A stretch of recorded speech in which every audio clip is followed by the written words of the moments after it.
اما من هنوزم حیا سرم میشه که عروس یه روزه رو واسه کار از اتاقش بیرون نیارم. مادر شوهرایی هستن که صبحونه درست میکنن و لقمه دهن عروسشون میذارن. از من همچین انتظاری نداشته باشید. من تا لحظه خدایا توبه. این مادرتو ببین پسر، یادت نیست؟ من 1 ماه تمام نذاشتم تو دست به سیاه و سفید بزنی. کافی عمه، من نمیخوام باهاتون دهن به دهن بشم. نقشه های شما اون دختره رو تا اتاق پسر من رسونده که حتی با تصورش همه جیگرم آتیش میگیره. آره، و تا آخر عمرت هم توی همین آتیش بسوز. مامان بزرگ لطفاً آروم باشید. ولم کن حمزه. من دیگه وصیتمو مینویسم.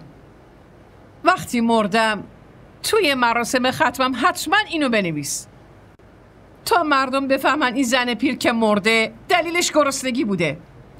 خدا نکنه. با من بیاین مامان بزرگ، بیاین من براتون صبحونه درست میکنم. بریم دیگه.